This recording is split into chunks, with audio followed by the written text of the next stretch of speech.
Hello students, इस video में हम एक्सप्लेन करेंगे फर्स्ट लॉ ऑफ थर्मोडायनेमिक्स। ये law of conservation of energy भी कहलाता है।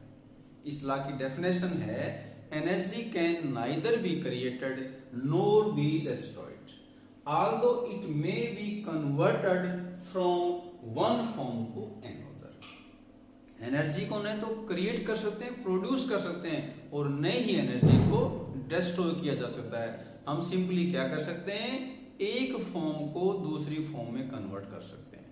अब स्टार्ट करते हैं डेरिवेशन। इसके लिए हमने सिस्टम कंसीडर किया और इसकी इनिशियल इंटरनल एनर्जी है वो U1 हमने मान ली। इस सिस्टम को हीट सप्लाई की Q, अब हीट सप्लाई करते हैं तो वो पॉजिटिव होती है क्योंकि हीट सप्लाई करने से सिस्टम की एनर्जी बढ़ेगी। और W हमने मान लिया work done on the system, ये भी क्या होता है, पॉजिटिव। अब टोटल एनर्जी क्या बन जाएगी, U1 plus Q plus W।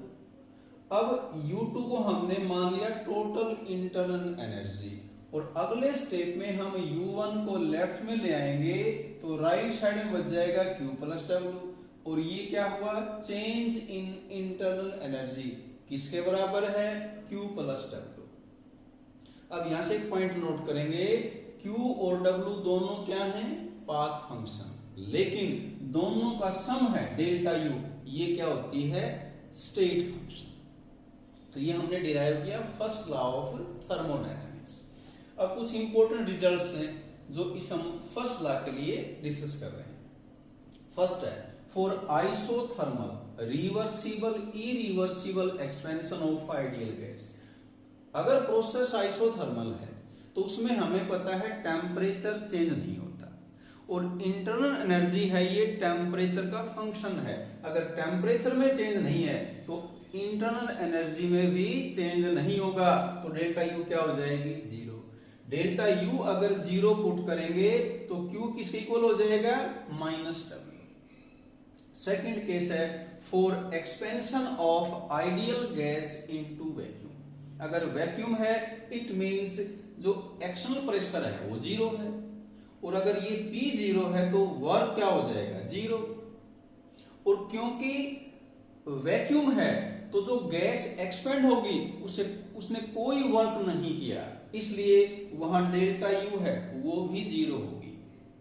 यानी कि सिस्टम की इंटरनल एनर्जी में कोई चेंज नहीं आएगा, और डेल्टा U जीरो है, W जीरो है, तो Q भी किसके बराबर हो जाएगा, जीरो।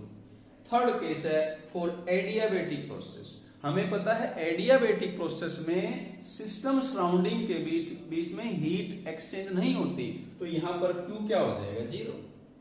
और Q अगर जीरो है तो डेल्टा U किसके बराबर आ जाएगा, वर्क। कौन सा वर्क बोलेंगे इसको, एडियाबेटिक। और फोर्थ केस है for isochoric process. Isochoric process क्या होता है, जिसमें वॉल्यूम कांस्टेंट रहता है, इसलिए डेल्टा V क्या हो जाएगा, जीरो। और डेल्टा V अगर जीरो है तो यहां से देखें वर्क भी कितना हो जाएगा, जीरो। अब वर्क जीरो है, यहां हमने वर्क को जीरो पुट किया है, तो डेल्टा U किसके बराबर आ जाएगा, Q। और ये हीट क्या है जो सिस्टम ने रिलीज या एब्जॉर्ब की है, कब, एट कांस्टेंट वॉल्यूम।